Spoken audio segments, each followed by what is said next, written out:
திருச்சிற்றம்பலம். சிவாய நம. கடன் பணி செய்து கிடப்பதே வேண்டிக் கொள்வேன் தவநெறியே தெளிவு குருவின் திருவார்த்தை கேட்டல். அருள்மிகு முக்கண்ணி உடனமர் முக்கண்ணப்பர் திருவடிகளே சரணம் சரணம். தேவாரம் உழவாரம் அது நம் வாழ்வின் ஆதாரம். ஈரோடு திருமுறைக் கழகம் தொண்டசீர் பரவுவார் திருவடிகள், சம்பந்த சரணாலயடிகள் திருவடிகள், ஆரூரடிகள் திருவடிகளே சரணம் சரணம். அடியேன் மங்கையர்க்கரசி இன்று திருவருளாலும் குருவருளாலும் சிந்திக்க இருக்கும் பதிகம் 2ஆம் திருமுறை 102வது பதிகம் திருச்சிரபுரம் நல்லூர் என்ற தலத்தில் திருஞான சம்பந்தரால் இயற்றப்பட்டது. போன தொகுப்பில் முதல் 5 பாடல்களை பற்றி பார்த்தோம். அந்த 5 பாடல்களின் சுருக்கத்தை இப்பொழுது பார்க்கலாம். தோணியப்பரின் அழகிய திருவடிகளை தொழும் அடியார்களின் வினைகள் நீங்கும். மும்மலம் நீக்கம் செய்பவர், பிறைச்சந்திரனை சூடியவர், பேரின்பத்தை கொடுக்கும் சிரபுரத்து இறைவனை தொழ வினைகள் நாசமாகும். சட்டைநாதரை தொழும் அடியார்களின் கொடிய வினைகளும் அவற்றால் ஏற்படும் குற்றங்களும் அடியாரை சென்று அடையாது. அழிவு நிச்சயம் என்ற நிலையில் உள்ள உயிர்கள் மனமுருகி வணங்கினால் அழிவு நிலையிலிருந்து காப்பாற்றுவார் எம்பெருமான். மேலும் பிரம்மபுரீஸ்வரரை வணங்க வருத்தம் தரும் வினைகள் நீங்கும் என்று பதிவு செய்கிறார் சீகாழி வேந்தர். இனி 6 முதல் 11 வரை உள்ள பாடல்களை சிந்திக்கலாம். 6வது பாடல். ஓளி அந்தத்தில் ஒளிகடல் ஓட்டந்து இவ்வுலகங்கள் அவை மூட ஆழியந்த என்று அமரர்கள் சரண் புக அந்தர துயர்ந்தார்த்தாம் யாழின் நேர்மொழி ஏழையோடி நீதுரை இன்பன் எம்பெருமானார் வாழி மாநகர் சிரபுரம் தொழுதெழ வல்வினை அடையாவே. ஓட்டந்து ஓட்டம் தந்து, ஆழி அருங்கடல், அந்தரம் வானம். அடுத்ததாக பொழிப்புரையை பற்றி சிந்திக்கலாம். ஊழி முடிவினில் பேரொளியுடன் பொங்கி வந்த கடல் அலைகள் உலகினை மூடியது. இது கண்டு அச்சம் கொண்டு ஓடி வந்த தேவர்கள், எந்தை பெருமானே கருணை கடலே நீர்தான் காப்பாற்ற வேண்டும் என்று சிவபெருமானிடம் சரணடைந்தனர். ஊழி வெள்ளத்திலும் உயர்ந்து நிற்கும் வண்ணம் சீகாழி நகரினை உயரச் செய்தவர் சிவபெருமான். யாழ் போலும் மொழியினை உடைய உமையம்மையோடு இனிதாக உறையும் இன்பன் சிவபெருமான். சிவனின் மாநகரமாகிய சிரபுரம் தொழுதெழ வல்வினைகள் அடையாது என்று பதிவு செய்கிறார் ஆழுடை பிள்ளை. அடுத்ததாக குறிப்புரை. ஊழி சந்தத்தில் என்ற தொடருக்கு சிவஞான போதம் 1வது நூற்பா அவன் அவள் அது எனும் அவை மூவினைமையின் தோற்றிய திதியே ஒடுங்கி மலத்துளதாம் அந்தம்மாதி என்பனார் புலவர் என்பதை நாம் பொருத்தி பார்க்கலாம். ஏழையோடு என்ற தொடருக்கு திருவம்பாவை 8வது பாடலில் ஏழை பங்காளனையே பாடேலோர் எம்பாவாய் என்ற தொடருடன் பொருத்தி பார்க்கலாம். ஏழை என்பது அம்மையை குறிக்கிறது. சிவனுடன் ஒப்பிடும்போது அம்மையின் திறம் ஏழை என்று என்ற பொருளில் நாம் எடுத்துக்கொள்ளலாம். அடுத்ததாக 7வது பாடல். பேய்கள் பாட பல்பூதங்கள் துதி செய்ய பிணமிடும் சுடுகாட்டில் வேய்கொள் தோழிதான் வெள்கிடமானடம் ஆடும் வித்தகனார்வன் சாய்கள் தான் மிக உடைய தன்மறையவர் தகு சிரபுரத்தாம் தாய்களாயினார் பல்லுயிர்க்கும் தமை தொழுமவர் தளராரே. சாய்கள் புகழ், தோழி மூங்கில் போன்ற அழகிய தோளினை உடைய காளி, வெள்கிட நாணம் அடைய. பொழிப்புரை. பேய்கள் பாடவும் பூதங்கள் புகழ்ந்து போற்றவும் பிணங்கள் இடப்படும் சுடுகாட்டில் ஆடுபவர் சிவபெருமான். மூங்கில் போன்ற அழகிய தோழினை உடைய காளி தேவி நாணமடையும் வண்ணம் நடனப் போட்டியில் காளியை வென்ற திறமையாளர் சிவபெருமான். சிறந்த புகழினை உடைய மறையவர்கள் வாழும் தகுந்த இடமாகிய சிரபுரம் நகரில் உறைபவர் சிவபெருமான். உலகில் உள்ள உயிர்கள் அனைத்திற்கும் தாயாக உள்ளவர். இந்த பெருமானை தொழும் அடியார்கள் தங்களது வாழ்வினில் துயரங்கள் நீங்க பெற்று தளர்ச்சி ஏதும் அடையாமல் இன்பத்துடன் வாழ்வார்கள் என்று பதிவு செய்கிறார் திருஞானம் பெற்ற பிள்ளை. அடுத்ததாக குறிப்புரை. கோளறு பதிகத்தில் வேயிறு தோழி பங்கன் என்றும், திருவாசகத்தில் வேயத்தோய் உமை பங்கனெங்கள் திருப்பெருந்துறை மேவினான் என்றும், திருப்பாட்டில் சுந்தரர் வேயன தோழி மலைமகளை என்று அம்மையின் தோளை மூங்கிலுடன் ஒப்பிடுகின்றனர். நேற்று பெரிய புராண வகுப்பில் சுந்தர தோள் மேல் சாத்தி என்ற தொடரில் தோள் குருவின் குறியீடு என்று ஆசிரியர் சொன்னதை நாம் இங்கு நினைவு கூறலாம். மேலும் தாய்கள் ஆயினார் என்ற தொடரை தாயவன்கான் உலகிற்கு என்று அப்பரின் வரிகளோடு நாம் பொருத்தி பார்க்கலாம். அடுத்ததாக 8வது பாடல்.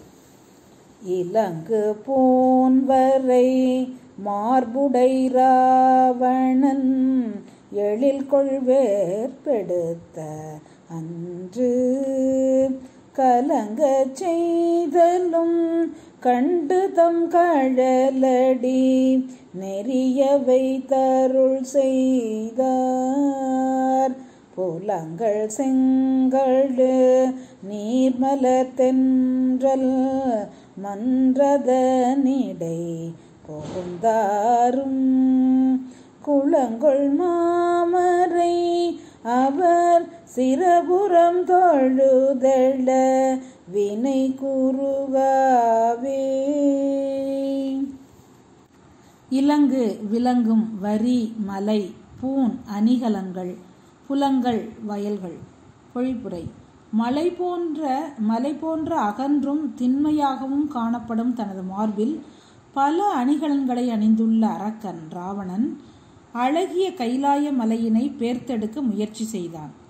மலையின் அசைவினால் பார்வதி தேவி அச்சமடைந்ததைக் கண்ட பெருமான் தனது கால் பெருவிரலை கைலை மலையின் மீது ஊன்றி அரக்கன் மலையின் கீழே அகப்பட்டு நெறியுமாறு செய்தார். ராவணன் தன் பிழைக்கு வருந்தி சாமகானம் பாட சந்திரகாசம் வாளினை அடித்து அருள் புரிந்தார் சிவபெருமான். வயல்களில் விளையும் செங்கழு நீர் மலர்களின் நறுமணத்தை தென்றல் காற்று சுமந்து கொண்டு வீசும் அரங்குகளை உடையது சிரபுரம். உயர்ந்த குலத்தில் தோன்றிய மறையவர் வாழ்வதுமான சிரபுரத்தை தொழ வினைகள் குறுகாது என்று பதிவு செய்கிறார் பரசமய கோடரி என்ற சம்பந்தர். அடுத்ததாக குறிப்புரை.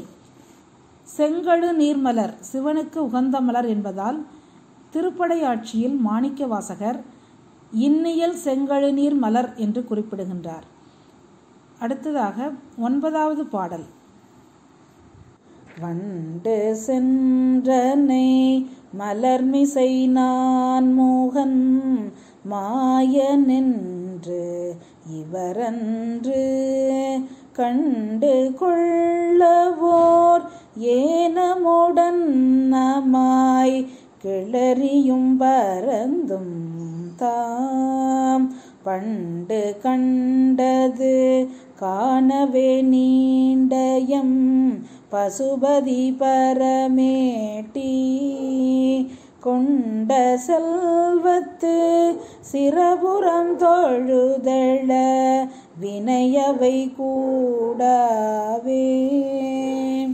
சென்று அணைய சூழ்ந்து கொண்டு மொய்க்கும் பண்டு கண்டது காண்டல் புதியதாக ஒன்றையும் காணாமல் தாங்கள் முன்பு கண்டதையே காணுதல் பரமேட்டி தனக்கு மேலாக வேறு எவரும் இல்லாதவன்.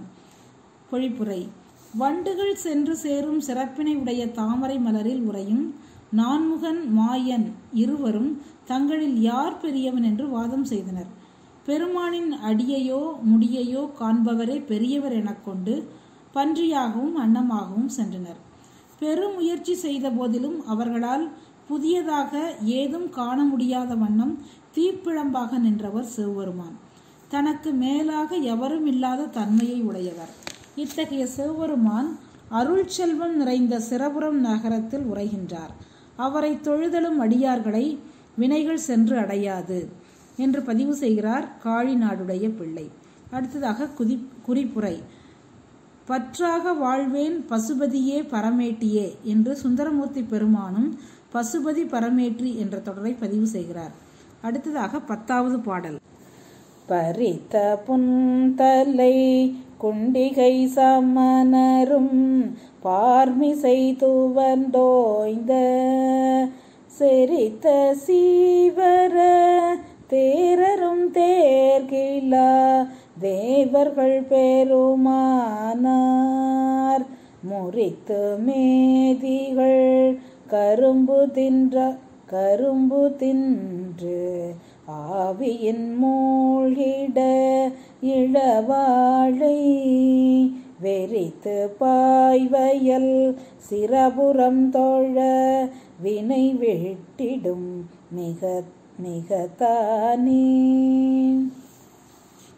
மேதி எருமை, ஆவி குளம், வெறித்து கலங்கி, குண்டிகை கமண்டலம். பொழிப்புரை. பலவந்தமாக மயிர் பறிக்கப்பட்டமையால் புண்கள் மிகுந்த தலையுடனும் குண்டிகையுடனும் உலகத்தவர்களுக்கு காட்சியளிக்கின்றனர் சமணர்கள். துவர் சாயம் தோய்க்கப்பட்ட சீவரம் என்று அழைக்கப்படும் ஆடையினை அணிந்த புத்தர்களும் அறிய முடியாத பெருமான் தேவர்களின் தலைவனாக விளங்குகின்றான். கரும்புகளை முறித்து தின்று எருமைகள் குளத்தில் மூழ்கின்றன. அதனால் அச்சமடைந்த வாழை மீன்கள் கலக்கம் கொண்டு பாய்கின்றன. அப்படிப்பட்ட வயல்கள் நிறைந்த சிரபுரம் தனில் உறையும் இறைவனை தொடும் அடியார்களின் வினைகள் அவர்களை விட்டு முழுவதுமாக நீங்கிவிடும் என்று பதிவு செய்கிறார் முருகனின் அவதாரமாகிய ஞானசம்பந்தர். குறிப்புரை. தங்களது தலையில் உள்ள முடிகளை பறித்து பிடுங்கிக் கொள்ளும் வழக்கத்தை அந்நாளிய சமணர்கள் கொண்டிருந்தனர் என்பது பல திருமுறை பாடல்களில் உணர்த்தப்படுகின்றது. அப்பர் பிரான் திருவதிகை தலத்தின் மீது அருளிய பதிகத்தின் கடைசி பாடலில் இதனை மிகவும் விரிவாக உணர்த்துகிறார். முலை மறைக்கப்பட்டு நீராட பெண்கள் முறைமுறையால் நம் தெய்வம் என்று தீண்டி தலைபறிக்கும் தன்மையர்களாகி நின்று தவமே என்று அவம் செய்து தகாது ஓரார் என்று பதிவு செய்கிறார் திருநாவுக்கரசு பெருமான். சமண சமய நூல்களை கற்று தேர்ச்சி அடைந்தாலும் சமண குருவாக முடியாது. பொறுமைக்கு முடிபறித்தல் என்ற சோதனையை செய்வர். அடுத்தவர் முடியை பறிக்கும் போது கண்களில் நீர் வராமல் வலியை பொறுத்து கொள்பவரே குருவாக ஏற்றுக்கொள்ளப்படுவார்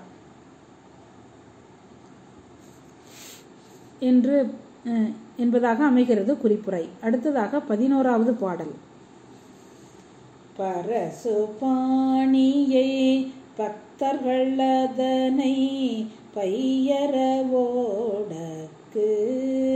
நிறைசை பூந்திரு மார்புடை நீமலனை நித்தில பெருந்தோத்தை விரைசை பூம்பொழில் சிரபுர தன்னலை விண்ணவர் பெருமானை பரவு சம்பந்தம் செந்தமிழ் வல்லவர் பரமனை பணிவாரே.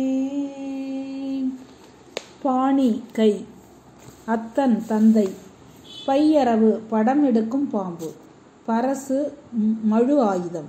பொழிப்புரை. மழுவேந்திய கையனை பக்தர்கள் தலைவன் ஆகிய சிவன் படமெடுக்கும் பாம்பு என்பு மாலை ஆகியவற்றை தன் அழகிய மார்பில் அணிந்தவர். இயல்பாகவே பாசங்களிலிருந்து நீங்கியவர். முத்துக்களின் கொத்தாக விளங்குபவர். மனம் தரும் மலர்களை உடைய பொழில் சூழ்ந்த சிரபுரத்து அன்னலை தேவர் பெருமானை போற்றி பாடிய ஞானசம்பந்தரின் செந்தமிழ் பாடல்கள் பத்தியும் பாட வல்லவர்கள் பரமனை பணிபவர்கள் ஆவர் என்று பதிவு செய்கிறார் காளியர்கோன். அடுத்து குறிப்புரையாக நித்தில பெருந்தொத்தை என்பதற்கு முத்துக்களின் கொத்தாக விளங்குபவர் என்பது பொருள். சம்பந்தர் புராணத்தில் தெய்வ சேக்கிழார் மாப்பிள்ளையாகிய சம்பந்தரை முத்துக்களால் அலங்கரிக்கிறார். ஏனெனில் முத்து முத்தியின் குறியீடாக இருக்கிறது. சம்பந்தர் அனைவருக்கும் வீடு பேறு அளிக்க உள்ளார் என்பதை குறிப்பாக உணர்த்துகிறார்.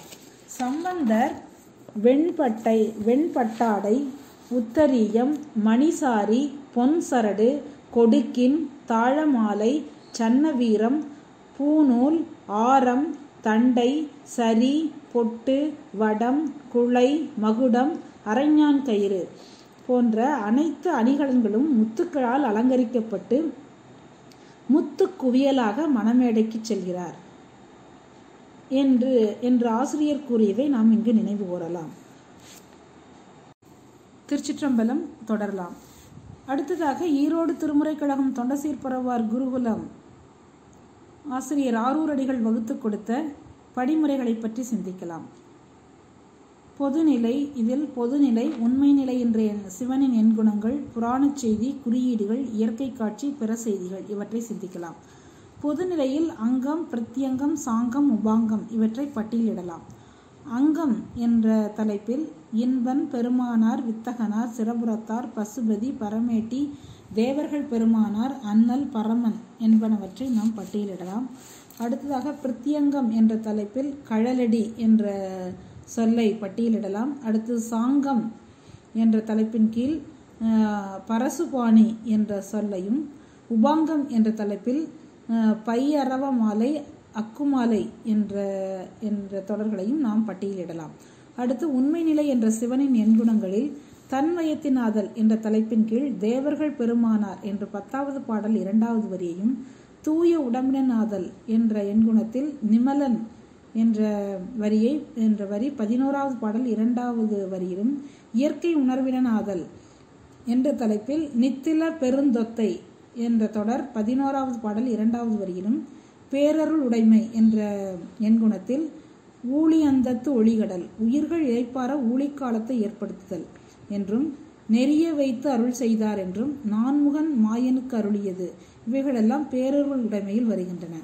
அடுத்து முடிவிலா ஆற்றல் உடைமை என்ற எண்குணத்தில் பையறவை அணிந்து கொண்டது பட்டியலிடப்படுகிறது. அடுத்ததாக வரம்பின் இன்பமுடைமை என்ற எண்குணத்தில் இன்பன் 6வது பாடல் 3வது வரியில் உள்ள தொடர் வருகிறது.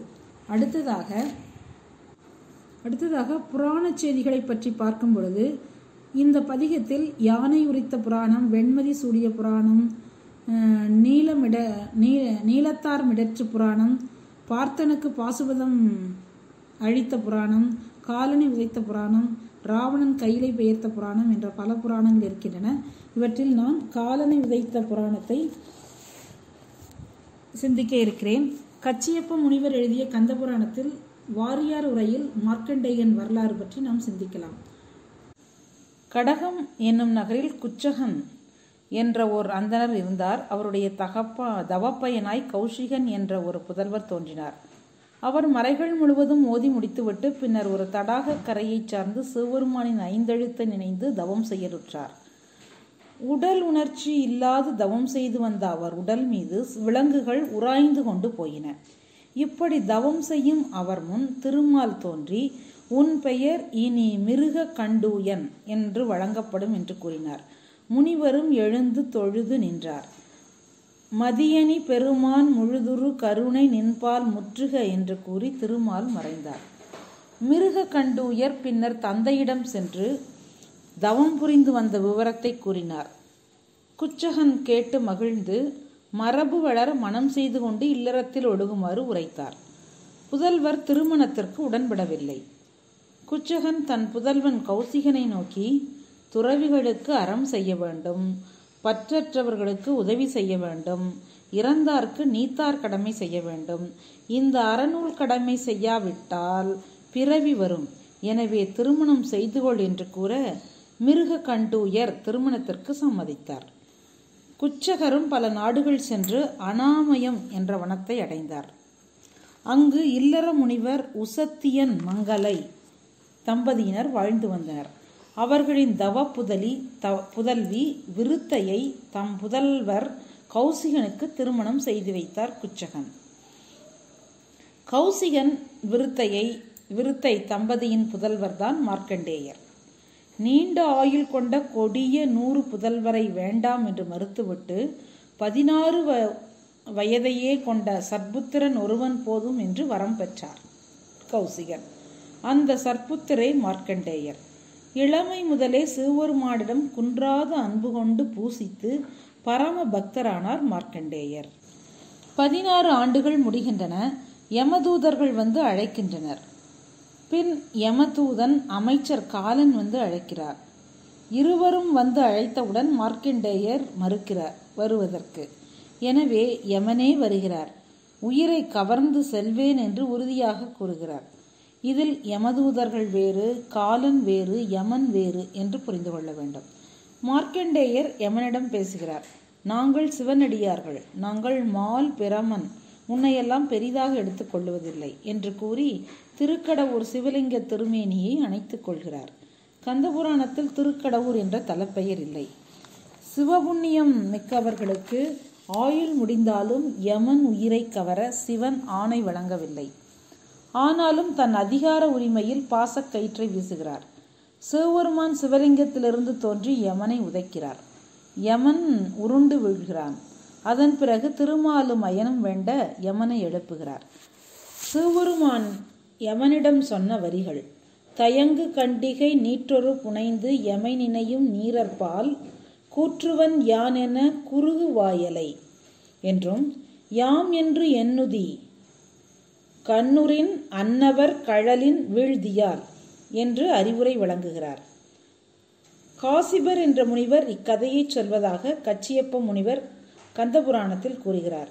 எனவே நாமும் மார்க்கண்டேயனைப் போல சிவனை வணங்கினால் யமன் வரும்பொழுது நமக்கு யம பயம் நீங்கி சிவன் காப்பாற்றுவார் என்ற தத்துவத்தை நாம் புரிந்து கொள்ளலாம். அடுத்ததாக இயற்கை காட்சிகள்: செங்கழுநீர் மலர் தென்றல். செயற்கை காட்சி மன்று. அடுத்ததாக குறியீடுகள். கடல் அருட்சக்தி, புலங்கள் தவம், அர்ச்சனை வயலில் அன்பு வித்திட்டு என்ற மாணிக்கவாசகர் வரிகளை பிரமாணமாக கொள்ளலாம். வண்டு சுத்த ஆன்மா, அன்னம் சுத்த நிலை, தோல் குரு, கரும்பு பேரின்பம், குளம் அருட்சக்தி, அரவம் குண்டலினி சக்தி. அடுத்ததாக பிற செய்திகள். இந்த பதிகம் முழுவதும் திருச்சிரபுரம் இறைவன் தோணியப்பரை தொழுதல வினைகள் முற்றிலும் நீங்கி பிறப்பு என்ற சுழற்சியிலிருந்து விடுபட்டு முக்தி உலகம் அடைந்து பேரின்பம் பெறுவார்கள் ஜீவன் முக்தர்கள் என்று பதிவு செய்கிறார் ஞானசம்பந்தர். ஜீவன் முக்தர்களுக்கு வினை நீக்கும் முறைமை பற்றி திருவருட்பயன் 98வது பாடலில் ஏன்ற வினை உடலோடு ஏகும் இடை ஏறும் வினை தோன்றில் அருளே சுடும் என்று உமாபதி தேவநாயனார் வரிகளை நாம் பொருத்தி பார்க்கலாம். மேலும் மடங்க வல்வினை காட்டை நின் மன்னருள் தீக்குளவும் என மாணிக்கவாசகர் வரிகளையும் நாம் பொருத்தி பார்க்கலாம். இப்பதிகத்தில் 1, 6, 7, 8, 9 பாடல்களில் அம்மை வருவதை குணகுணி சம்பந்தமாக கொள்ளலாம். மேலும் நம் கையால் நாம் அனைத்தும் செய்தார் போல நாடு அனைத்தும் நங்கையால் செய்தளிக்கும் நாயகனும் நங்கையினும் என்று திருக்கடவூர் உய்யவந்த தேவநாயனாரின் வரிகளை நாம் பொருத்தி பார்க்கலாம் என்று கூறி இவ்வாய்ப்பை வழங்கிய ஆரூர் அடிகள் திருமதி சரஸ்லட்சுமி அம்மா இருவரின் திருப்பாதங்களை மனம் மெய் மொழிகளால் வணங்கி விடைபெறுகிறேன். நன்றி, வணக்கம்.